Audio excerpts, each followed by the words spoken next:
everybody. Today on the Life Is Limitless Podcast, we have a brother of mine, a Mr. Dakota Favel. Mr. Dakota is from all across Saskatchewan. Now living in Prince Albert, Dakota is an award-winning Indigenous musician, motivational speaker, MC, and community leader who has dedicated his life to sharing stories of resilience, healing, and hope. From overcoming personal struggles and embracing sobriety to becoming a voice of Indigenous youth and communities across Saskatchewan. Dakota's journey is one of perseverance and purpose, whether he's performing music, speaking to young people, hosting major sporting events, or advocating for positive change. He brings authentic humor and heart to everything he does. Now, for those who have followed along with the podcast, my apologies. We've been on a little bit of a hiatus for a little bit. I was venturing down some different ventures, but I'm super grateful to be back today with my brother Dakota, because this has been a long time coming, and I know Dakota is going to share a lot of beautifulness with all of those people who are going to be listening to this episode. Dakota, thank you for joining us, brother. Thank you, brother, for having me, man. What an honor it is to be in your graces, my man. Thank you so much, my bro. Graces, I appreciate that, my man. Dakota, I'm so excited to be able to chat with you, man. Every time I connect with you, I just want to share a little backstory. Me and Dakota have been at plenty of events together, whether it's part of the community, First Nation groups, around the speaking world and stuff like that, just together. And every time I connect with Dakota, I have nothing but love and appreciation for you, brother. Bless, man. Bless, brother. So, Dakota, I would love if you shared a little bit about your backstory, a little bit about yourself with us and whoever's going to be listening to this podcast in the future, brother. Well, absolutely, brother. Well, what a journey, man. It's been, it's like when questions like that are asked, it's like, where do you even start? Like when you're like, let the people know who you are, and like, so man, like my story started like back in like the 90s, bro. 1993. I was born in a small village just north of here, Isle Across, Saskatchewan, on the west side, pretty much like northwest kind of area, Green Lake area. So grew up in that and those parts, and migrated towards Saskatoon area, and then slowly made my way down here to Prince Albert, which is now where I call home, and pretty much been living here my entire life. And I tried leaving Prince Albert for a while. I was like, you know what, I need change. So left Prince Albert, and I lasted about 5 months, and I was like, this is not working, man. And so ended up moving back to Prince Albert, and and as people might say, Prince Albert has its pros and its cons, just like every other town, but at the end of the day, Prince Albert's home for me. Like this place, man, like the people I know here, the connections I know here, like, being speaking of Prince Albert is just, being part of like the Prince Albert Raider Association. That's a huge part of my life now. And I just got involved with that just last year. Which is when I first started really public speaking, brother. Like that was like a big turn for me, because like being a musician, like I've been a musician my entire life, brother, right? Since I was like in July of 1999 is when I first started my music career. Crazy. And it was my first song I remember singing. It was called, it's an old Cree song. It's called Key Spin Kasagi Hin. I remember ripping that song out when I first started, and then it was a change, because my family was so heavily involved in hockey, right? Like it was hockey this and hockey that growing up, and I was a goaltender for a large part of my minor years growing up and playing hockey, and and then all of a sudden this music came along, and we moved to Prince Albert, and the minor hockey here, like compared from like living not in the city, is so different, like the price difference is so different. Like you're paying thousands and thousands of dollars for children to play hockey, and some families can't even afford that. So Yeah. when we had moved to Prince Albert, my family and I, my younger brother, my sister, and my mom and my dad, when we had moved to Prince Albert for our first time, we couldn't put me, like myself and my younger brother Shadane, we couldn't put ourselves through hockey, right? So there was only one of us, and so the decision was made that, my brother was very, very, very talented in hockey. And so the decision was made that we put Shadane through minor hockey here in Prince Albert, and I take a different route, and music was my outlet, right? And so that's where, like the whole journey began was, back in the 90s, back in 1999, and then slowly, gradually moving to Prince Albert, and really just trying to figure out who I was, right? But like, like growing up in a household, where there was chaos, like many of us out there, right? Like we grew up in households where there was chaos, and just trying to find that self-discovery, man. And I think the biggest part was like in my teenage years, growing up here in PA, right? Like I went to for grade 6, I was no, grade 5.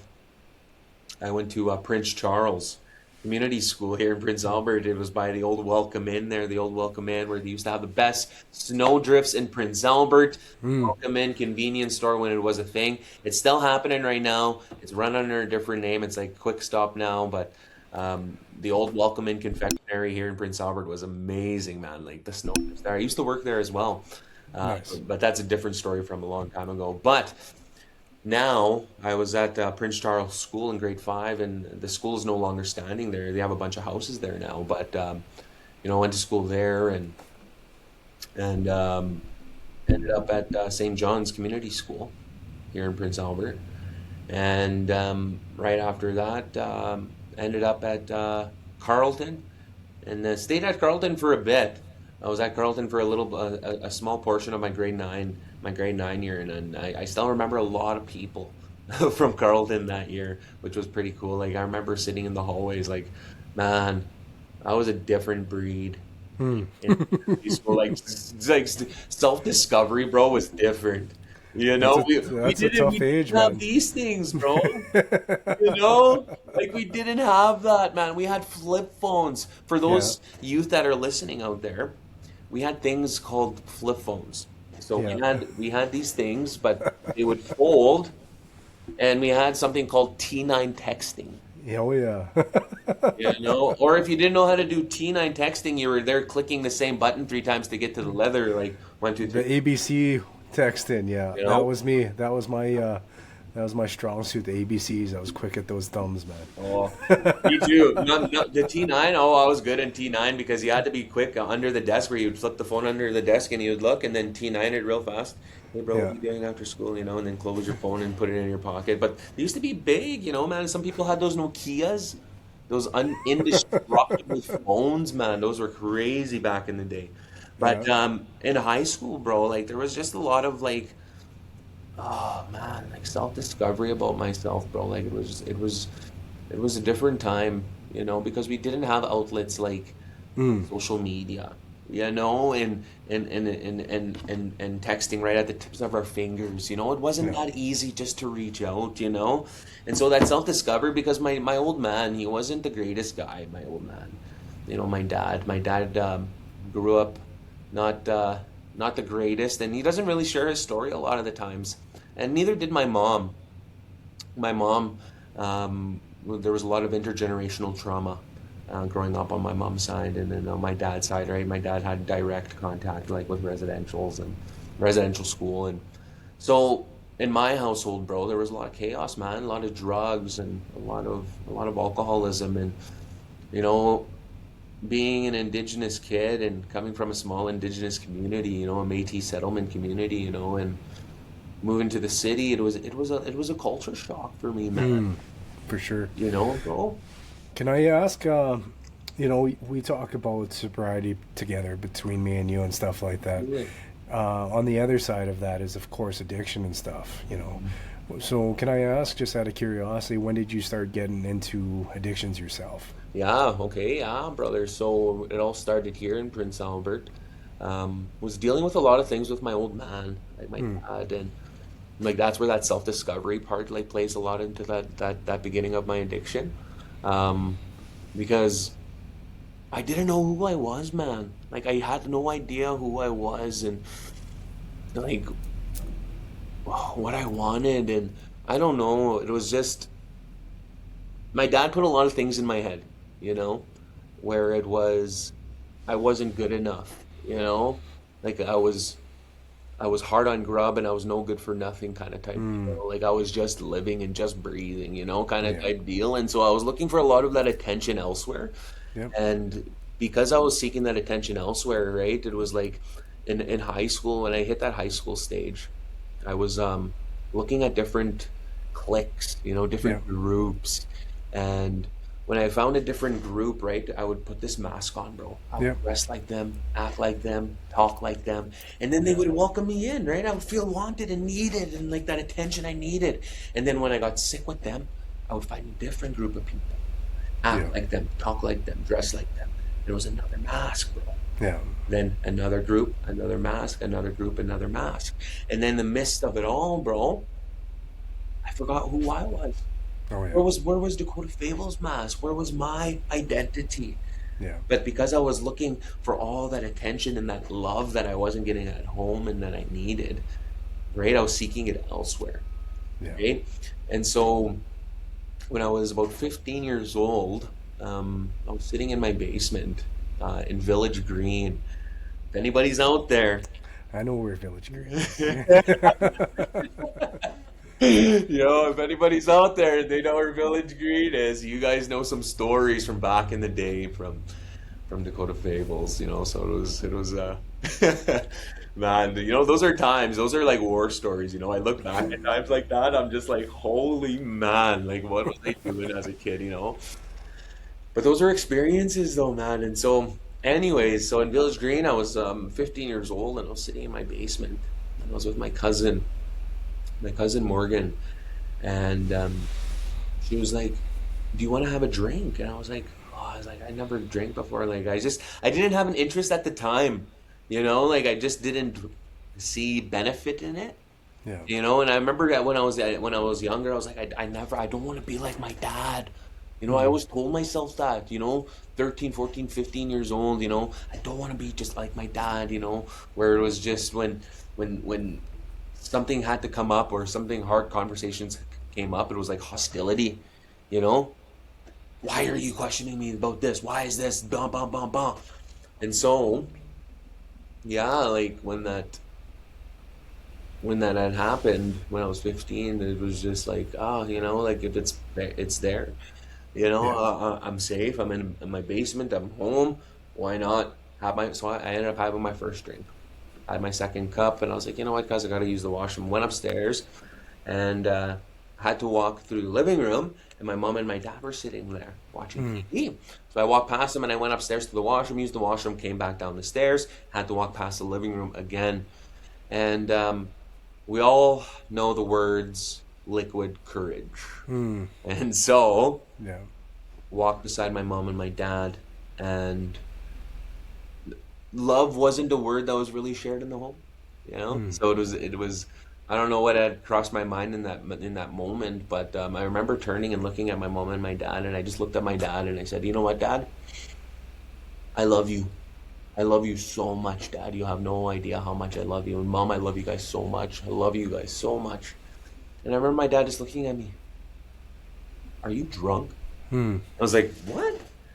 He was like, "Are you intoxicated? Like, are you drunk right now?" I was like, and I didn't know what to say. I was, 15 years old. Like, holy man, my dad knows I'm drinking. Like, how does he know? But mm, because that we didn't share those words that very often, right? He knew something was up. And my dad's not a dumb guy. My dad's very smart individual. And so, anyways, he ended up finding out I was drinking. So, told me to go downstairs, grab the bottle. Went upstairs, and the first time I got really intoxicated was with my old man. He told mm, me, he's like, "You want to drink? Then let's drink," he said. He was like, pour me a glass. So you want to drink like a man? I'll show you how to drink like a man. And then after that, it was just like, well, if I can drink with my dad and it's okay to drink with my dad, then you know what? Like, frick, man. Frick it. I'm just going to go out, all out. And that's where it all started, bro. I was 15 years old, living in Prince Albert, loss of self-identity, and now I just finished a bottle with my old man, locked out, and that was that, bro. Like, that was the beginning of it, and the rest of it was just chaos after that, bro. Like, it was just chaos, man. The frequency was pretty up there after that one time. Yeah, and things started happening, bro, right after that. Like, 15 years old, and all of a sudden 16 hit. Met a girl. I fell in love, bro, man. I just fell head over heels with this woman. She was older than me. She was 17. Yeah, 17 years old she was at the time, 17. She was in grade 12. And, bro, I don't know. When I look back at times like that, I'm like, what an experience and a half. And like now that I'm sitting here in silence, bro, with you, it's so crazy. It's like I'm not in front of 300, 400, 500, 600 people. It's just me and you, and it's a different realization. For sure, man. Crazy. It's a little bit more quieter, you know what I mean? All the noise in the background that can be going on at all times. Me and you are locked in together, and then it just aftermath is that other people can listen to this locked in conversation. Absolutely. And man, being a teenager, a young person, and going through those struggles and those identity changes and trying to find where you fit in, those can be tough on any human being. Yeah. Any human being. I was one to be along with those journeys with you as well too, about not knowing where the identity fits in, the place of where you belong. And man, I've said this dozens, maybe probably hundreds of times in my life by now. When a person doesn't have where they need to connect, the opposite is trying to find a place to fit in with addiction. Lack of connection is the draw to addiction. I found that myself. I think it's a great reason why I went into addictions, unfortunately, when I was younger as well. And along the same lines as you, man. As soon as it took a hold of me, it was off to the races for a few years, man. Yeah. So can I ask, when, in your introduction, we talk about sobriety, like I mentioned before. Yeah. So when did you realize that sobriety was the path that you need to be on for you to live your life, what you wanted of it, basically? Absolutely, bro. So, man, it was on and off for me for a lot of years, man. Like, I remember telling myself, like, even in my younger years, man, like I was mentioning earlier, like, I fell in love, 16 years old, and I ended up teenage pregnancy, right? And so I was 16, and all of a sudden, finding out that we're going to have a child together. I'm 16 and I'm like, holy man, what's going to happen here? Yeah. And so years and years of addiction, man, just came to a point where, I was, my first son, I wasn't involved, bro. And there was just no bond because of my own actions, right? And, I take full accountability for that, man. And like that's something I have to live with for the rest of my life, And moving forward, I had met another woman from Regina, and fell in love, head over heels with this one, and ended up having another child. And I was in my early 20s, brother, and I was living here in Prince Albert. I was going to school, bro. I was getting my grade 12 education. I knew I had to get my grade 12. I never ended up getting my grade 12 because of my past, right? Because of the path I chose, and the people I chose to hang out with. And so I ended up moving back to Prince Albert at that time, and I got my grade 12 and met a girl from Regina, like I had said. And right after that, I got my grade 12. And then I went right back to school again, my first year at Saskatchewan Polytechnic there. went for my justice studies, and met a girl and during that time, and she helped me right through my whole studies, and we ended up having a boy together. So I ended up having another child, another boy, and yeah, like there was a time during my schooling there before I went to school, I had quit drinking, and she was like, I'm pregnant, and it's like, okay, I was like, I'm going to school, I really want to get my life together, this is time, like, I'm done messing around, like, I'm doing good, and so I quit drinking, brother, for about a good year and a half, man, but before that, like, there was some things, like, I was still, I was a dry drunk. I wasn't taking care of myself, so I was like, I wasn't drinking. I still wasn't going to, meetings. I wasn't looking deeper. Why was I the way I was acting? Why was I still, being the way I was? And it turns out I was a dry drunk during that time, and I was still portraying behaviors I would as if I was still drinking. You know what I mean? And so because of that, there was a lot of disconnection and a lot of foundation that was cracked in me and me and my second son's mom's relationship there. And we ended up separating. And then about a month after we had separated, I was about a year and a half, bro, sober, and she left me, and she ended up going back to Regina, moved back, and took everything, man. And, I take full accountability for that as well. Yeah. There was a lot of things I said and that I shouldn't have said, and it was a spark of the moment type of deal, and and I think the biggest thing now is taking accountability for those actions. 110%. Bro, it's like I'm not trying to hide anymore. What's the sense of hiding? Yeah. Like There's always two parts to play in every story, man. Right? Brother, Yeah.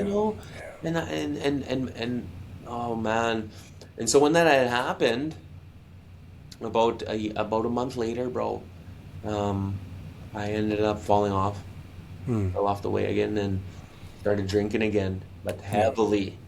Yeah. At that point, then it was heavy, man. It was heavy, and I ended up.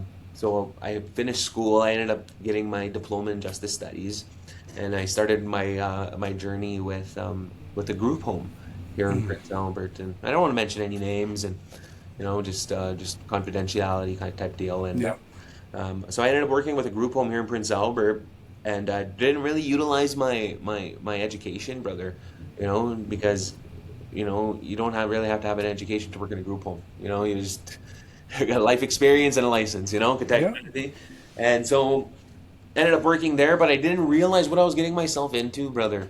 And then all of a sudden, like, I was like drinking at that time, like a little bit at that time. And sorry, my phone just went off here. So It's all good, man.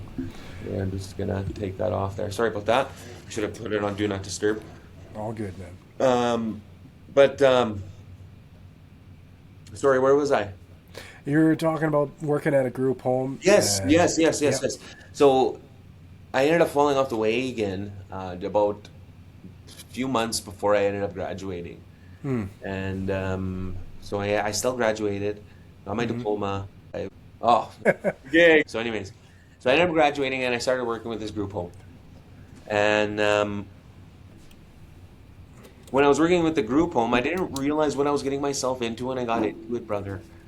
Like, with where these children were coming from, the environments they were coming from, the traumas they were dealing with, everything that was there, bro. It was just like, oh my stars, what did I get myself into? And then with this group home I was working with, there was a lot of there was not a lot of consistency within the group with staff. And so I was put in a leadership position at a very early stage. 6 months, 5 months of working with the group home, I was put into a leadership position. And it was like getting thrown in with the wolves, bro. This is your position, figure it out. And man, that was a wild ride, brother. And my drinking after that just skyrocketed, man. Like, everything in my life was just spiraling. Like I was living in my auntie's basement, bro. Like, like I didn't have a house, I didn't have an apartment, I didn't even have a vehicle, man. You Mm. know? And so after I got that leadership position, I ended up drinking heavily one night in Saskatoon. And here's the crazy story, bro. This is the crazy part, how this all played out. So there was just a lot of things going on with the group home, and I wasn't reaching out to therapists or anything like that to talk about what I was dealing with. And Hmm. in reality, I was like going through like PTSD in a sense, Yeah. with everything that was happening, with like things that happen in group homes, man. To be honest, brother, it's almost like another form of residential school. Yeah. So just to kind of give you context as Yeah, well too. So I've worked at that place as well too. yeah, I did for 3 years. So man, when you talk about the stories of what some of those young people got to go through, man. Oh man, I was extremely tough at reading a lot of the stories and their portfolios and stuff like that, and then just taking it home and just living with it. And I think at that time too, I was trying to be a youth care worker myself, and some of these stories, man, would hit, and I'd go home and I'd go out and I'd drink and I'd get myself in trouble too. yeah. So I can relate with you 110% at that, with that same situation as well too. So we're not just brothers on a couple of different things. We can connect on a lot of different I things, know. man. And I feel where you're coming from on that for And I sure. feel like that's where you and I connect a lot, Mm, without us even realizing it yeah, until it's brought up, and yeah, it's like, hey, there it is. yeah, That's why I connect with this guy. You know what I mean, my brother? And like us coming from Prince Albert, yeah, growing up and like us crossing paths when we were younger, you know what I mean? So it was yeah, just like a lot, and like it's so crazy how like it went like this when we were yeah, younger, like right there when we were young, yeah. and then we went like that, and now we're like older. I love the hand storytelling. It's Yeah. it's exactly what it was, man, for Yeah. sure. And so, anyways, um, like I had mentioned, yeah, I was just on where was I there on that story? Just about some of the Oh toughness yes, of the group yeah, homes and just stuff like that. like I was taking a lot of that stuff home, man. Yeah. And I ended up in Saskatoon one night, and I was drinking heavily, Yeah. and and this is a story I share a lot of the times, but it was my first experience, like with law enforcement. And Hmm. when I got out of school, I really wanted to be a police officer. That was my main thing, man. Like and still to this day, bro, I Hmm. still have a dream. No matter how old you are, if you're watching this right now, no matter how old you are, you can be my age, 33 years old, 55, 66 years old. Doesn't matter how old you are. If you have a dream, chase that dream. Hmm. Don't ever, ever stop chasing a dream, because I'm still chasing one. So, anyways, wanted to be a cop, still do. And I ended up in Saskatoon drinking heavily, and I got pulled over, bro. And I was drinking. I got pulled over and pulled into right beside my old Manchester's. There's a Shoppers now getting built there now. Hmm. Um, and so I ended up pulling over into a shopping mart that's down the street there. And I got pulled over, and I'm like, man, here's my life. I'm done. Like that's I'm done. Pulled me over and comes up to the window. He's like, have you been drinking tonight? And I said, yes, officer. I'll admit I've been drinking tonight. He's like, okay, well, here's the deal. He's like, we got a really busy night in Saskatoon tonight. I don't really got time to give you all this paperwork to do a DUI and everything. He's like, can you park your car here for the night? And I said, yes. He's like, perfect. I got a call to go to right now. It's important. I need to go. He was like, park your car here. If I see you tonight, I am impounding your vehicle. I said, thank you so much, officer. Thank you so much. Parked my car, bro. Partied the rest of the night in Saskatoon. Next morning, woke up, brother. I was still half cut. Went to go Hmm. pick up my car. Hmm. Still half cut. Drove back to Prince Albert, where I was living, and started drinking here in PA. And I was like, what a good idea it would be. There's a Raider game tonight. Well, let's go to a Raider game. Hmm. Went to the Raider game, bro. Last thing I remember is buying my second beer. And next thing I remember is I was pulling out of the Art Hauser Center, and I was turning right out of the Art Hauser Center onto that main street there. I forget Yeah. which street this is right here. I forget which street that is, but I almost hit a vehicle. All of a sudden, cherries went on, lights. I was like, this is the second night in a row. I was like, F this. I got nothing to lose anymore. You know what? I don't know what I was thinking, bro. And I pressed the pedal, brother. Pedal to the metal. And I floored it, brother. Boom, right down, right towards 7-Eleven, brother. And I was flying. And I was like, I'm done, man. Like, I'm done. That's all I remember thinking. I'm done. Like, I don't know what I'm doing. Like, what am I doing? Why am I doing this? You know, what am I doing? Like, what? You know? Yeah. Like, and I remember turning right at 7-Eleven on Branyan there. And I took another right immediately, and I just said, you know what? Well, before I turned right, I seen more cops coming up the hill. Lights were on, had lights behind me. And turned right, 7-Eleven, squawked the tires there, and pulled over, took the keys out of the ignition. And the crazy thing, bro, is that the 2 summers before that, I was working with the Prince Albert Police Service by law enforcement, brother. So I knew a lot of the officers that had pulled me over, you know, and when they had pulled me over, all I remember hearing is, Dakota, what the F are you doing? Yeah. What the F are you doing? Put your hands behind your back. And put my hands behind my back and sat behind a police cruiser, and that's when I snapped out of it, bro. I was like, whoa. Yeah. This is real. Yeah. This is real. Like, I just evaded a peace officer. Like, I just did that. Like, I just did that just now. Like, what am I doing? Had the hands behind my back. I'm sitting in the back of the police cruiser, brother, and I'm just like thinking about my life. Like, I was just like, my mom's gonna kill me. My dad, my mom, my cookum. I remember saying my cookum. I don't remember why, but I was like, my cookum's gonna kill me. My cookum's gonna kill me. I was saying, and yeah, like I just when they had took me into the police station, I admitted everything, man. Like, I was just completely honest about my actions. I was like, I'm nothing to hide now. Yeah. Hot. Like we said, man, ownership of our actions, right? Yeah. You know, it's what we have to do to, you know, eventually be able to move forward for ourselves and everyone else involved in our lives. Yeah.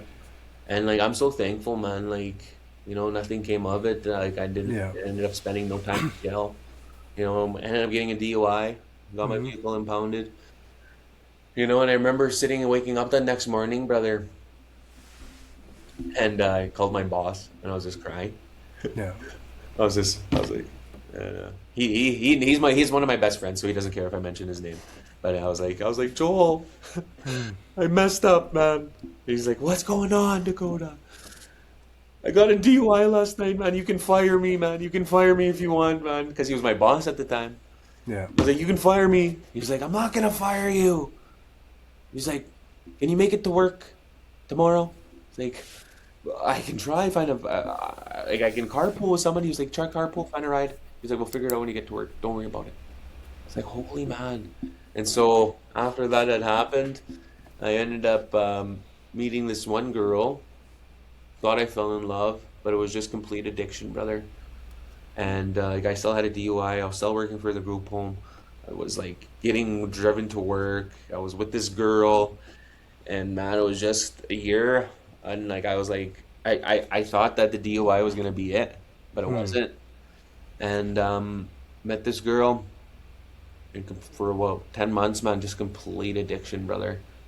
Just Together, you mean, more or less? together. Yeah. So like a little bit of trauma bonding and stuff. Trauma like that. bonded for sure, bro.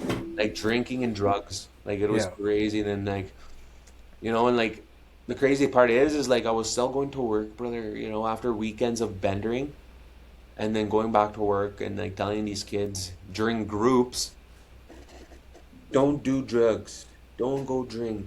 Drinking is bad, you know, and like there I was preaching the word, but I wasn't practicing it. So who was I to go and tell these kids? You know what I mean? Like, Well, I do understand your perspective, but honestly, I want you to, have a little mercy for yourself too, because you're telling these kids not because you want to be a hypocrite, but because you kind of actually know firsthand experience yeah, of where things can take you, right? So in a way, yeah, you're doing some of these things that you're telling them not to do, but you're telling them for the right reasons because you know where these paths can go, right? So like you have to give yourself some mercy on that as well too. I think. I'll give myself some grace. Okay, Give yeah, yourself some grace, yeah. brother, for sure. But And, I see where you're coming from. yeah. I truly do. And Yeah. so with that relationship, like the DOC at that time was cocaine for me. Yeah. And like, man, that was savage, brother. Like, it was Yeah. just savagery, like, oh man, like right when I first started, even when I first started my music career, and like right up until that point too, like it was just heavily involved in my life. There was Yeah. not a time where I can go out where I needed to have it. It was one down the hatch. It was like, where's my right Yeah. away on the phone, you know what I mean? So it was, Yeah. oh man. So during that relationship, brother, it was just there was a lot of chaos, man, and she ended up leaving me in the end, and after about a year, and then that's when I really went on another big tangent, bro, and I Yeah. started getting heavily involved with other types of drugs. Started, oh man, prescription drugs, man, like those things were crazy for me, like pills. Um, oh man, and then meth at the end, but the meth was the doer for me. I remember, and this is where like this was the end of it. Like I remember I was on like maybe 4 days, no sleep. I was just messed up, brother, and I was still working with and so yeah, like I remember like I was still working for the group home at the time, and it was 3 days, bro. 3 days. I had like 3, 4 days no sleep, and that for anyone that's out there, man, like that judges addicts, man, like I'm getting emotional right now thinking about it, bro, because we're so quick to judge, man. We're so fucking quick to judge people on on how they act out in public, man. And then, like it's so devastating, brother. It's like because I was there, I was that person. And so when I'm out there now, it's like I don't judge them. I'm not there to point fingers and man, that's someone's daughter, that's somebody's son, you know? And Yeah. that's the thing that bothers me the most, bro. And why I'm so passionate about my work and why I do what I do. Because I was that person, Yeah. And so when I hit that rock bottom, bro, I it was a crazy experience, man. Like I was living with my sister. We had an apartment together, and I was on that stuff, and me and my cousin went back to my place. It was about 5 o'clock, 6 o'clock in the morning. Went back to my place, and he's sitting there, and I'm sitting in the kitchen, and all of a sudden I start having this conversation with somebody, brother. But it turns out that this person didn't exist. There was nobody there, bro, which is crazy to me, because Hmm. I still remember how this person looked, what they sounded like, what they were dressed in. You know Yeah. what I mean? And like, why do I remember that? And like all I remember hearing is my cousin from the living room, Dakota, stop! And I looked, and I said, what? He's like, you're freaking me out, cuz. I was like, why? What's Hmm. going on?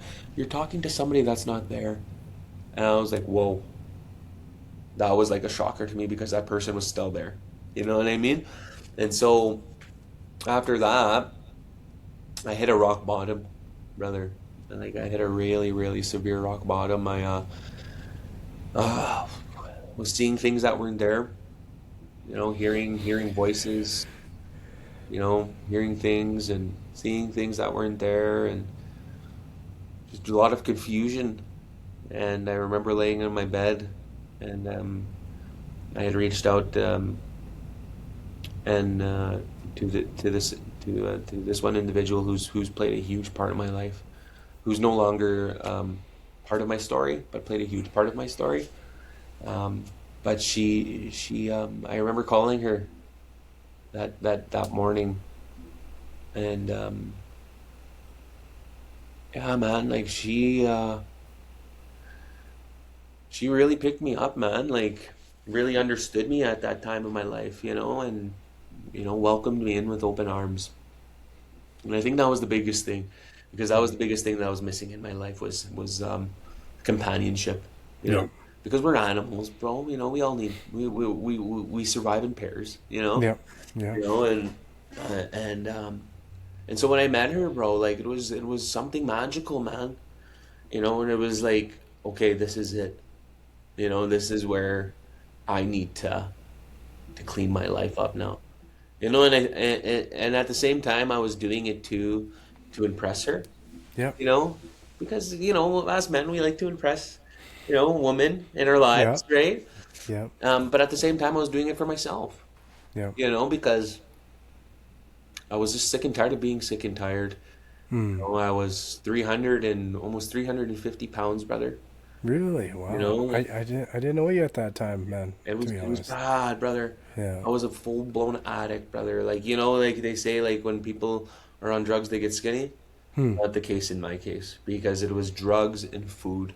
Yeah. Like after the benders were done, I was sitting at home pounding a large pizza with a 2-liter Pepsi, and it was Yeah. with no problem. You're looking for comfort in Look, every comfort, every because I didn't have that aspect. Yeah. companionship. I didn't have that person. I didn't have Yeah. that. And so when I Yeah. ended up meeting this girl, and she had about, oh man, 9 years clean, bro.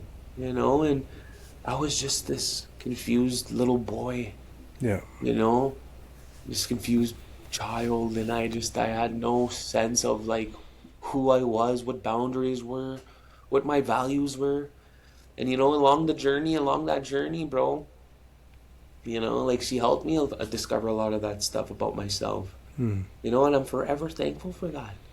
That's beautiful, man. Honestly, my mom, when I was like a little kid, used to tell me about this book series called The Celestine Prophecy. And it's basically that people come into our lives for moments, reasons, or a purpose, right? And, it's crazy the left turns, the right turns that we can make just because one person comes into our life, being able to maybe navigate us in a little bit of a different direction for the better. And what's beautiful about that is that person might not be in your life anymore, man. And I have those people too, to be honest. I have those people that help change a direction for the better, and sometimes I've had those people change a direction for the worse. But always it is on us a lot of times as well too, right? Yeah. But what's beautiful is where you are right now, where I am right now. We get to be those people for hopefully as many people as possible to kind of get away from those addictions, get away from those issues, get away from those traumas. Yeah. That's a beautiful full circle thing right there, brother. Yeah. And so like a lot of those lessons too we learn from people, man. Like Yeah. like when I had met her during that time and I wanted to get clean, and she really like harnessed me in, and said, like, basically said, buckle up because we're gonna go for a little ride. And I had no idea what the hell was about to happen, brother. Like, I had no idea what was about to happen, man. And then all of a sudden, 1 month, 2 months, 3 months, man. And I was about a month and 2 months, I think, brother. And I never been to the mountains at this time before that time. And she was like, let's go to the mountains. And I said, well, I never been, And so I was like, it was different. So we ended up going to the mountains, bro. And I was 340 pounds. Just a big beast, man. Big celestial beast, just double XL, ready to go. But this way, though, and this way and that way, And so we went to the mountains. And she was like, do you want to climb a mountain? And I was like, you know what, I'm impressing this girl. And I said, yeah, of course I want to climb a mountain. Yeah. Mountains? You show me no mountains, man. And so anyways, we ended up to this mountain. And we get to the and we start climbing it, bro. Oh, man. I tell you, brother, I'm like, what the hell did I just get myself into? Get to the halfway point. She's like, okay, we're at the halfway point. She's like, can you go the rest of the way? And I'm like, 100%. Yeah.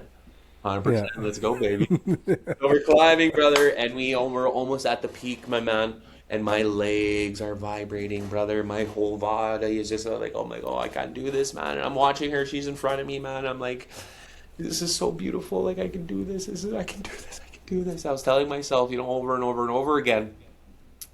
And all of a sudden, she looks at me. You know what she does, bro? Grabs my backpack.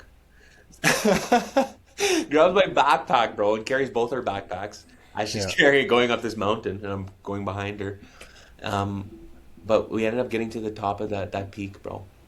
I made it to that peak of that mountain, brother.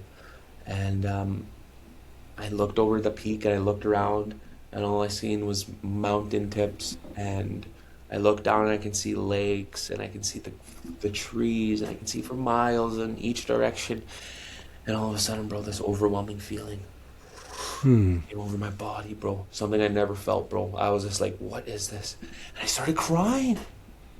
And I was like, is this? And I asked her, bro. I'm getting emotional again. See, man, when we're together, bro, this is where emotions flow, you know. It's all good with me, Like, man. when we're in front of 350 people, bro, it's different. Like, we have to like talk it in and be like, you know what I mean? And then now it's you and I, and I'm crying like a baby. But It's okay. I do it all the time, man.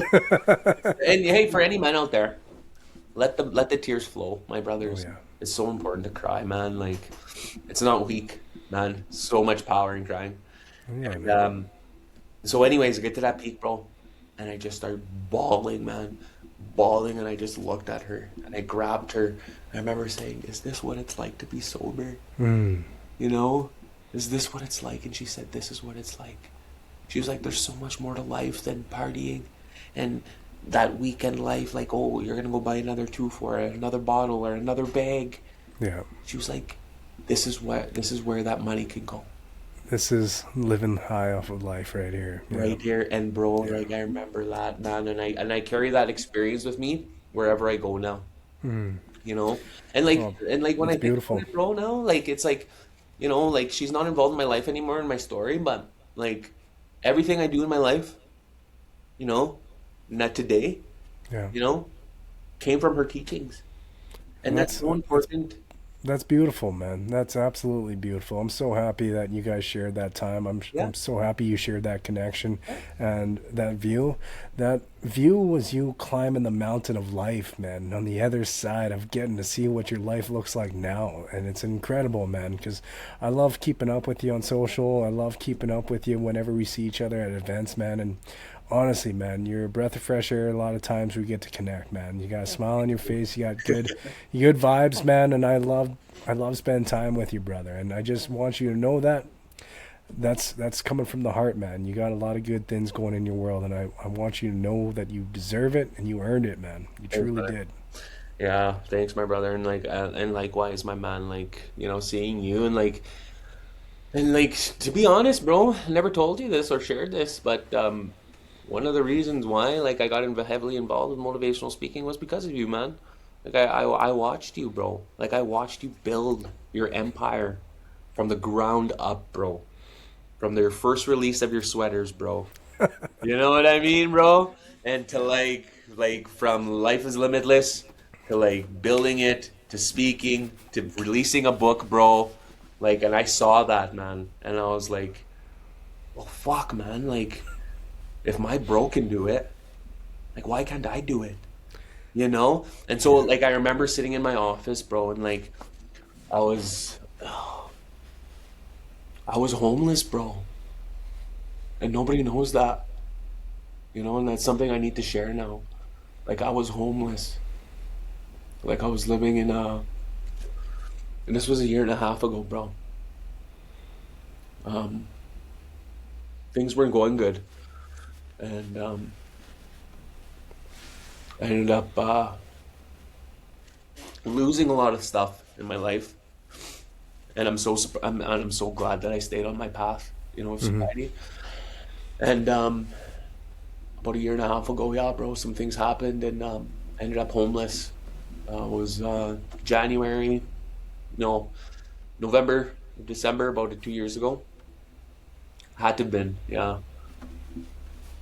about a year and some ago. Yeah, and ended up living in a rundown trailer, bro. Here in Prince Albert, somewhere in Prince Albert. I'm not gonna mention where. Hmm. And it was middle of December. No power, no running water, no heat. And I have a video on my phone, and I was just showing one of my friends, and it a few days ago, because like nobody knows this part about my story, as to why I do what I'm doing, like this is like life experience. This is like true life experience, and like I was working as an Indigenous student mentor at the time, paycheck to paycheck, bro, and like it was just. I was like, there has to be something more, man. Like I have a story. Like there has to be something more. And like I remember sitting in that room. It was minus 40 out, and I was putting wood into that wood stove. Like it was like a wood, like a man-made wood stove, bro, out of a propane tank. We cut the end out, and like we had like this like makeshift thing to go out the window, a bedroom in a house, bro. Okay, imagine this in a house. That's how I was living a year and a half ago, almost a year and a half ago. And I was sitting there, and I sent a video to my sister. And I was sitting there, and I was in a pot that I was mixing. I was making some soup or something. And I was like, living the life, sis. Just living the life. Just, trying to get by. And, but to the outer world, bro, it didn't seem like that. Yeah. Like I ended up, I made it work, at nighttime, I would fill that wood stove up. I would put blankets on the walls, on the windows, on the door, and I would heat it up, make it get really super freaking hot in there, and then I would put on 2 sweaters, 2 sweats, 3 pairs of socks, get myself in my sleeping bag, and then wrap myself in blankets, and then I would go under the covers, and then I would sleep, and then at 6 o'clock in the morning, bro, I'd wake up, it'd be freaking cold, bro, I'd peek out, I'd go like, whew, and you can see your fog, and I'd wake up, and because I had no running water, right? Like I couldn't shower in the morning, right? At my house, I didn't have that luxury, and so I ended up getting a membership at Alfred Jenkins, a gym membership, bro, because it was cheap, and so I got a gym membership there for a month, and every morning I'd wake up about 5:30, 6 o'clock. I would get my clothes ready, pack them, start my car, and I would drive to Alfred Jenkins. I would shower at Alfred Jenkins, bro. Get ready, put on my work clothes, look at myself in the mirror, take a deep breath, and just be like, you got this, Dakota. You got this. And then I would go to work, and I was working with Sask Rivers at the time, and nobody knew.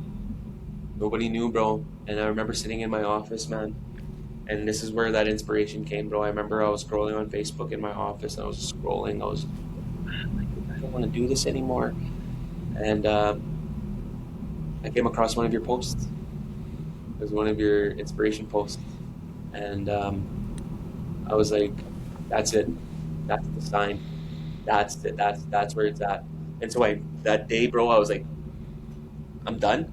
This is it. I was like, I got a story. Like, why can't I share my story? You know what I mean? I had no idea how to motivational speak, bro. All I knew was like performing music for people. I didn't know how to like, ladies and gentlemen, my name is Dakota Favel. Tansei Nasika Sunsagatwa Kusini. I had no idea how to do any of that, And I was like, let's just throw the rod in. Let's throw the rod in. Made this poster, bro. I still remember my first poster. Put it out there. About a week after, all of a sudden, I got a call from Dana Sais, and I'm so forever thankful for them, for Vera, for Dana, for PBCN Child and Family Services. I'm so forever thankful for you guys because, oh man, because that opened up so much avenues and doors for me, man. And it's real now, like now that I'm sitting here. And so I ended up getting a call from Dana, Dakota. We had a speaker back out. Do you want to come be part of a 6-day tour with PBCN? We travel to different communities. And I said, sure. And I had no idea what I was getting myself into, bro. I had no idea like about invoices or anything like that. I had no idea, man. You Yeah. know, I was just like, I just want to give my time. You know, like I just want to give my time. And so I ended up doing that first gig with PPCN, and brother, doing that got me out. It got me out of that place, man. It got me out of that slum, and it got myself an apartment building. Moved into that apartment, lived there for a year, and yeah, just recently I finally got my own house now. You know, like what are the odds? Like a year and a half later, you know what I mean? Like I'm sitting in my living room, you know, Congratulations, brother. Like you I know, said, and that's man, you crazy, deserve bro. it. Like, man, like if anybody's out there and you guys are like, if you feel like you don't have a voice, you have it.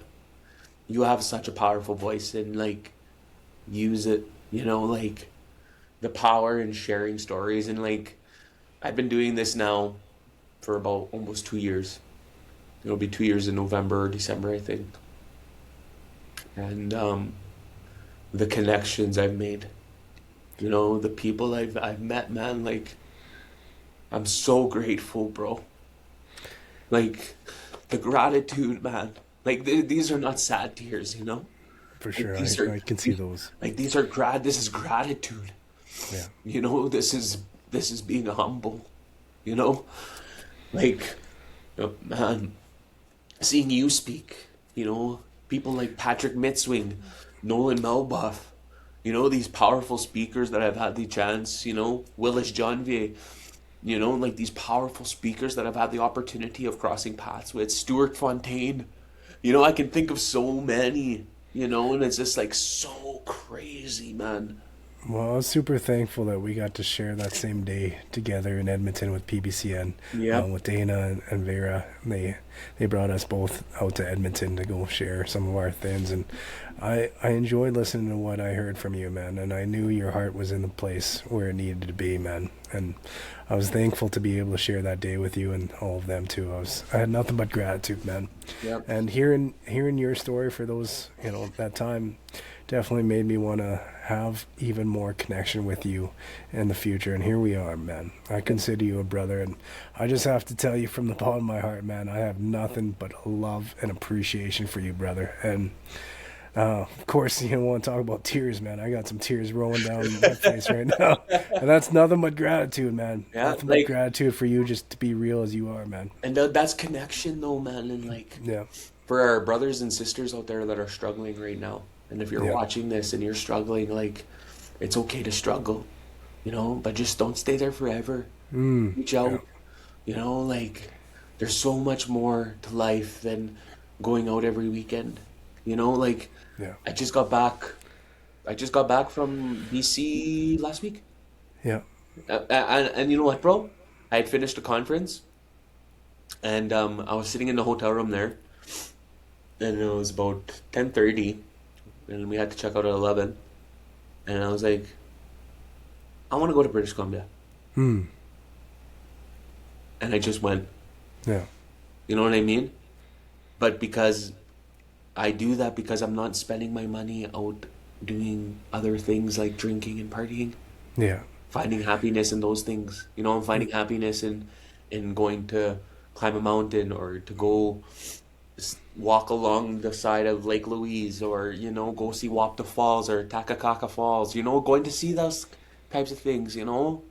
That's if you want to do something, just do it. Don't let anything hold you back. If you want to go, if you're planning something this weekend and you're like, oh, I don't know if I should go, go. Do it.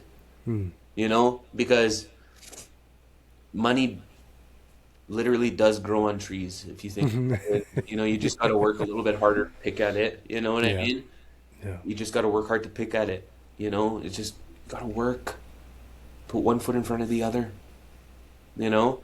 And then, like, for people that are, like, unhappy, like, I got a message, like, we have some time here a little bit, but, like, Yeah. for people out there that are, like, like struggling, man. And I tell my friends this all the time. Like they always tell me, "Oh man, I hate my job," or I hate doing this, and it's like,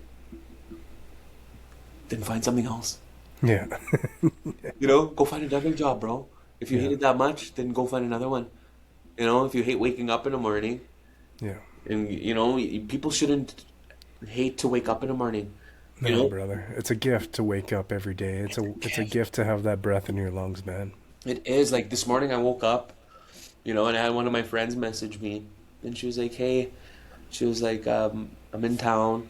She was like, "I just want to come and stop by and say hi." He's like, "Yeah, sure," and I haven't seen her in years, and stops by, and you know, she ends up hiring me for a conference. It's beautiful, man. Like, what are the odds? Beautiful. Like life, you know, like that's just, you know, and like I don't know, man. Like the life I live now, brother, is something I never ever imagined. You know what I mean? Like if you're just willing to be honest, Yeah. you know, and like there were things, you know, and there's still people from my past that still reach out. You know, some of my brothers that are, you know, in jail, you know, and like they just reach out to see how I'm doing, and like I'm always willing to say hi. You know, like they were part of my story at one point. Yeah. You know, they're not strangers, Yeah. and that makes me sad. You know, because when there was times in my life, man, where I was down and out. You know, and those guys reached out.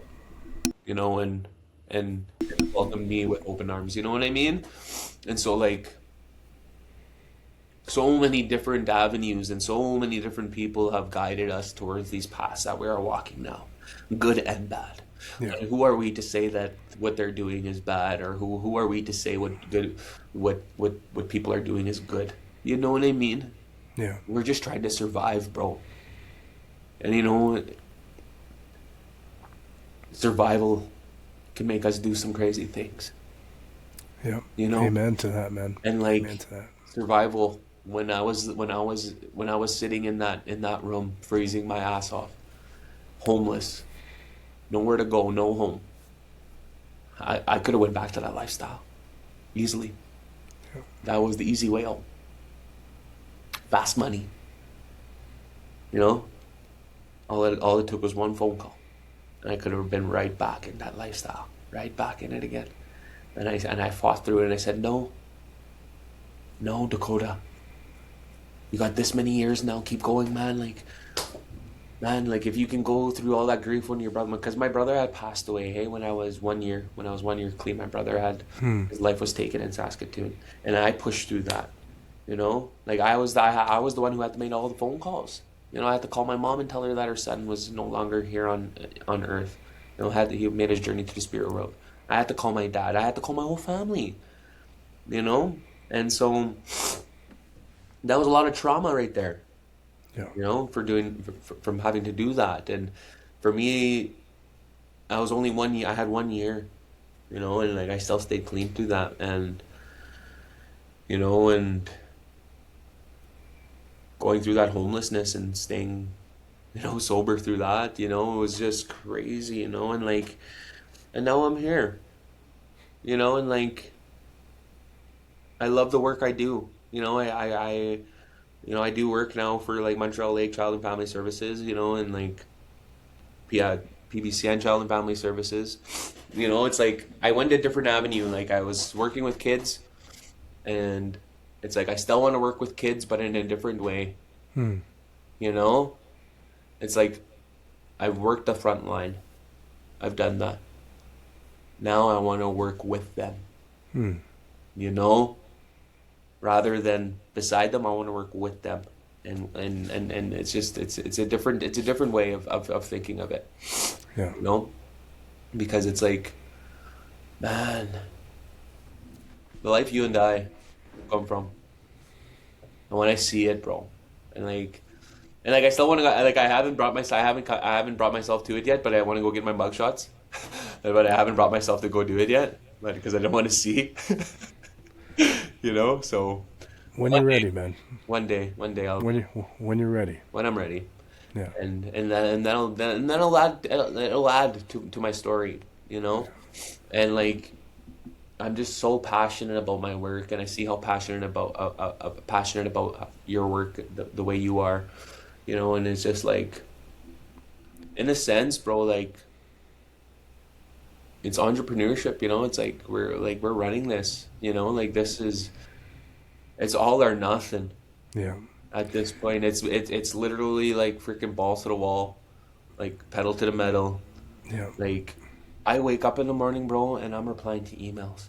Hmm. You know, like I'm replying to inboxes, and I'm like trying to figure out, like, bro, like I never experienced double booking before, and it happened to me, and I was so upset with myself, and like with the organizers and like everything, bro. Like, man, like at this point, like I was just like, man, do I really need an assistant? You know, it's at that point where it's like it's so much. Yeah. It's so much, and I'm not even replying back to emails at this point. Like where it's like so much. Like it's like I'm booked for that, but I can't do this now. You know, like Yeah. it's like May was crazy. Like man, since January, brother, January, February, March, April. Like it's just been nonstop, man. And like I'm tired. And like I think people don't see that too. You know, when we're Yeah. out there doing our work. You know, it's like we get tired just as much as like we're just as normal as you people are. You know, we might seem like we have it all together when we're Yeah. up there presenting our story, but we still struggle. Yeah. You know, like I still struggle with my relationships and my communications. You know, I still struggle. You know. Nobody's perfect, brother, and you know anybody who pretends to be perfect, well, we're not. Yeah. You know? Well, And that's when we're all going like this, like, hey, let's get a load of this guy. yeah, and you know what, man, I still struggle myself Yeah. on many different aspects. You know, my moods can change. You know, I can have an off day. I can be burnt out. I can be tired. I can be sick. You know, all these different things, man. And they come in waves, right? Ebbs and flows of life. But you know, we can't appreciate as much of a sunny day when it arrives when we don't simply have the rainy days, you know, to flower everything, to water everything, right? Today I'm looking outside my window in my shop. It's a rainy day, but the next day it's going to be sunny. I'm going to be smiling big time for it. But you know what? Right now I'm smiling right now because it's water my flower and my garden beds. And it's So, cleaning, and that's good it's water. it's cleaning, bro, you That's know? right. And that's why I That's right. perceived it too this morning. I woke up and I was like, man, I want to see sunshine. Opened up my windows. It was bright out. There was no sun. But you know Yeah. what? It's a new day, It's a you new know? day, brother. And there was something you said here that I just wanted to touch up on a little bit was there was a book you had mentioned where people come in and out of our lives. Yeah, yeah. And there's this thing that I use now where I see my life as I'm on my train, okay? And we can all see this. I want everybody to visualize this right now. If you're sitting at home right now and you've still managed to sit with us for the last hour and 8 minutes, Yeah. if you're sitting there right now, I want you to close your eyes and I just want you to envision your life as a train. And your life starts right from birth, and you're on this train, and we're driving through life, and we make a stop, and people get on this train, and it might be mom and dad and all your uncles and all your cousins are all on this train. They're all driving, and all of a sudden we make a stop, and some people get off that train, and then a few more people get on this train at that stop, you know, and then all of a sudden we start driving that train again. Yeah. The train drives, and all of a sudden we're 20 years old, 19 years old, and that train stops. Boom. Bunch of people get off. Yeah. But a shit ton of people come on that train again. You know? And so that's how I see it, you know? It's like, as sad as like, there's people in my life that have got on my train. Oh, getting emotional. There's people that have got on my train. And when I see it from a younger self, from a younger Dakota and now older Dakota, you know, because we all have that inner child and we all have to protect that inner child. Yeah. So when I'm on that train with little Dakota, me and him are driving. And in the last 10 years, I would say 15 years. And I see all those people that have come onto that train and all the people that have gotten off that train. And right now, present moment, it's Wednesday, June 3rd. It's 11:18 in the morning, brother. We're in the present moment. And right now, you're on this train with me. Yeah. You know, I have a few people that are in my circle that are in that train with me. But in the last few months, you know, there's people that have gotten off that train. And it's been sad to close those doors and to see that, to see that person standing at that station getting smaller and smaller and smaller as you're continuing on, you know. But at the same time, it's like those people have left long-lasting impressions in that train, that have left memories in that train, you know. And I have to remember those and be like, it's okay, you know. People will come in and out of our lives, and that's okay. We just have to put one foot in front of the other, get over those obstacles, and wake up in the morning, smell the coffee, and fix your bed. That's all we can do, man, you know. Our life's all based on choices. We can sit in that bed and either sulk and be like, oh, poor, pitiful me. Or get your ass up, fix your bed, make yourself a pot of coffee, get in the shower, start your day. Doesn't matter if it's raining outside. Go outside and smell the rain. Smell how fresh it smells out there. You know? It's how you perceive it. We can either see rain as disgusting or we can see it as beautiful. Yes, it might be muddy. Yes, it might be gross out there. But think about it tomorrow morning when the sun comes up. You wake up and it looks greener and it's brighter and it's clean. All thanks to the rain. And you want to think the rain is disgusting? Come on, give me a break. You know what I mean? So that's life, man. Like, in a nutshell, brother, like, it's just like, right now, what I have going on right now is, you know, bro, like, I got so much coming up right now. Like, my calendar is booked up to the nines. June 5th, like, I have Laloche graduation coming up. June 18th, Dylan Treaty Days. June 20th, Saskatchewan's Got Talent. Saw this on Facebook. Get this. Saskatchewan's Got Talent. A few months ago, I was like scrolling through Facebook.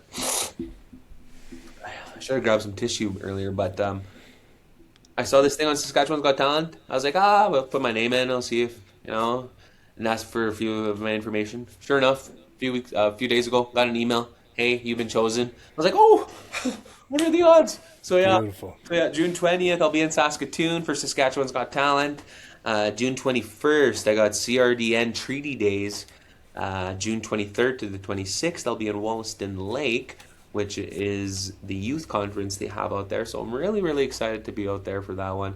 I'm not too sure who the other presenters are going to be this year, but I'm pretty excited for that one. July 3rd to the 8th, my community of Isla Cross is having the 250th celebration. 250 years, my man. And so I'll be doing a lot of work for those 5 days. I'm going to be master of ceremonies. I'm going to be presenting my story. I'm going to be performing. I'm going to be, so much. They got me doing so much. And you know what? I just told them, like, if you guys can put me up at the Northern Sunset Motel and feed me for 5 days, bring me home. So I'll be home for that. July 14th and 15th, I'll be in Montreal Lake for their youth conference. Also got August 15th, I got an Elk Ridge wedding. August 29th, Waskasiu Lakeside Music Festival. Be there, ladies and gentlemen.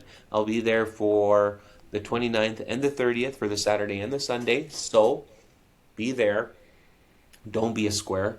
Okay, so be there. I don't want you to be square. Okay, so come there, come cheer me on, come have, enjoy the music festival. It's going to be a good one. September 12th, I got a wedding at Dakota Dunes in Saskatoon. October, so it's just like constant, and there's still more. There's like things I still have to confirm and things like, so that's like the life I chose, and that's the life I'm living right now, and like that's that. And it's busy, and it's stressful, But you know what? I love every single minute of it. It gets lonely though. It gets very, very lonely because I don't have coworkers. Honestly, brother, it's something I think of often, man. Being on the road, traveling, different hotels, different communities. It's one of the biggest things that I did not realize that I was going to also be walking into is that it can be a lonely journey, man. Because a lot of times you're in the vehicle by yourself, you're in a hotel room, motel room, you're driving wherever you got to drive, and sometimes you're eating by yourself late at night or first thing in the morning. It can be a lonely journey, but just as we know, we're off to do good work. Yeah. And sometimes in life there's a trade-off here and there. And sometimes, that might be the trade-off that we choose. Yeah. And to be honest, like for anyone that's listening, like just check up on your friends, because we get lonely. Amen, man. Amen. But we talked about that train. I love that analogy. And just so you know, man, for the rest of our lives, me and you will be on a train together. I know, bro. I know that 110%, man. Stay blessed, with that and like, analogies. Yeah. Like our lives are analogies, and like that's why I live in the present moment. And those are one of the lessons I take from people, from a person that was on that train with me. Yeah. She told me, Dakota, be in the present moment. Stop thinking about the future so much. Don't think about the past. What happened. She's like, we can move on. It's okay.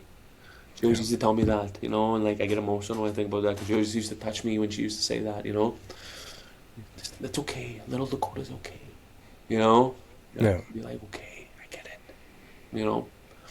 And so, yeah, man, like, this life that we live is just so crazy sometimes. This little world we live in, it's just so tiny, it's so small. But we're just like these NPCs just doing our own little thing every single day, we're all doing our own little thing, Yeah. Everyone's just driving to work. Like I'm looking outside, I'm like, drive. They're going probably to see their girlfriend or their boyfriend or going to have coffee. They're doing their own thing. Yeah. They're living in the present moment, and like that's what I just try to do now is like what can I do today to be the next best version of myself today? Yeah. And that's one of the biggest things that I struggle with a lot of times is not living too much in the future, being in the present moment. My mind wants to always just, what's next? And that's one of the things that I have to work through on a consistent basis as well, too. So I can relate with you on that, too. Yeah, absolutely. Just breathing, calming, I fell off 2 ladders, at least, in the past month. I sprained 2 ankles, and I got gout in one of my ankles. That left me, like, immobile for, like days. Like where I still have a little bit of a limp to me. Yeah. You know what that was? That was the creator universe telling me, Cody, slow down. Yeah. Slow down.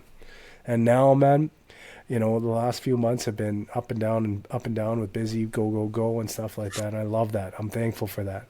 But right now, this next month at least, I'm getting back to the things I enjoy like this, man. Me and you right now having this conversation.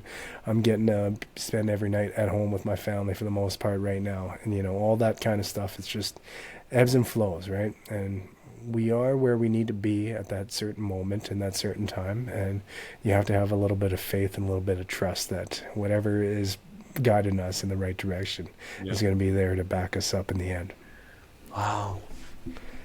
What a life. What a life. Mr. Dakota Favel, brother. I want to give you a plug real quick. If anybody has never heard of Dakota Favel, the musician, the speaker, please look him up, search him up, and if he's playing music near you, you find a way. You take a bus, you take a train, you take a plane, if you have to, if you're in Wollaston Lake, to go watch and listen, my brother Dakota Favel, because he's got a talent and he's got a big heart and he wears both of them proudly right in front of everyone to see. I promise you want to listen to what his music shares with the world, and you want to listen to his messages that come from the heart. Dakota Favel, if people want to find you, if they want to search you out, if they want to find some events where you're playing music at in their near communities, or if somebody wants to book you, where can they find you, Dakota? Well, all you gotta do is just go onto Facebook. Everybody got Facebook. Just go onto Facebook, type in my name, Dakota Favel, search me up. There is a follow bar on there. Sometimes people like to send friend requests. Friend requests for me, I friends, family, and close acquaintances at times, right? So a lot of the times I just prefer people to hit the follow button. And you can directly message me on there. Instagram, you can do that as well. My handle is Dakota Henry Jack on Instagram. You can directly message me on there. Or as well, my personal phone number, 639-314-9243. You can give me a call, give me a text message, let me know where you need me and what you need me for. And yeah, that's basically it. Just look me up on Facebook. That's amazing. Everybody got it. And if you don't know where to find me, ask somebody, because I'm sure somebody knows where to find me. If you want to find Dakota and you don't know how to, after he shared all that, you can even ask me. I'll point you in the right direction. He'll point you in the right direction. He knows where to find me. But the thing is, too, is I get really bad at replying back to people. Bro, I have 24 plus missed calls. I have 92 text messages I still have to go through. No. I don't want to say my emails, but it gets busy. And when you're doing something on your own, it gets really busy. That's one of the biggest things I struggle with too, brother. So please don't get down about yourself. I used to feel terrible about it. And sometimes people would get upset about it, which, I mean, if they're trying to reach out to you and they, maybe called you twice or something like that, it's never personal, obviously, right? You want to chat with people, you connect with people, you want to be a part of the community. But man, nowadays when you have 15, 20 social media apps, you got emails, you got text messages, you got private messengers, you got Instagram messengers. Yeah. Man, and let's say you have 10 conversations in a day. Let's say you have 10 conversations in a day with 10 people. Those conversations maybe goes 5-10 minutes. But you add all those together, one person doesn't reply for 20 minutes. One person replies in 1 minute. You can't stay on your phone the whole time and just replying to messages, right? And that was the biggest, hardest thing that I had to get over, is feeling bad about it all the time, because I know myself personally, it's not personal, and I know you're not personal, to ignore people. It's just, we live in a fast-paced life, and maybe all these apps nowadays doesn't help us stay as connected as maybe we once were, but just have faith. There's one thing I use that people are probably really against, and but it's really, really helped me, bro, a lot. And more people are against it, but I think people just need, because when things are introduced, people are wary about it when new things are introduced. Yeah. And one of the things I'm talking about is artificial intelligence. And I use it. It's like an assistant to me. It organizes everything for me. My calendars are organized. Everything's organized. My invoices are organized. I even have preset replies, for emails, and things like that. Where it's so it's just man. We just have to adjust. If we can't adjust to our world now, we're gonna get left behind. And I think that's what people get scared of. Well, change is scary for a lot of people. Scary. Yeah. Because with change can also leave a lot of damage. Yeah. Change, but also new experiences that maybe sometimes we feel like we're not ready for. But the two things that are consistent in life are change and losing our life, or going on to the next life in the spirit world, right? So those are the two most consistent things in our lives that we can count on, both of them, one day at one time, right? Yeah. But brother, I loved our time together. I appreciate you, and I love you. You're a close brother. We're going to be on this train together for years to come, man. Thanks, brother. I appreciate your time. ladies and gentlemen, and everybody who is going to be listening to this podcast. Sorry about having a little hiatus, as this is back for episode 14. We had Dakota Favel today. It's been a joy on my perspective, and I know it's going to be a joy for a lot of different people who are going to be listening to this, whether it's 5 people, 10,000 people, or 100,000 people. Whatever it is, I know there's people going to find value from our time together. And I just want to thank Dakota, and I want to thank each and every single one of you who will give us your time and energy, two of the most precious resources another human being can give to another human being. Thank you, everybody. Thanks, Dakota.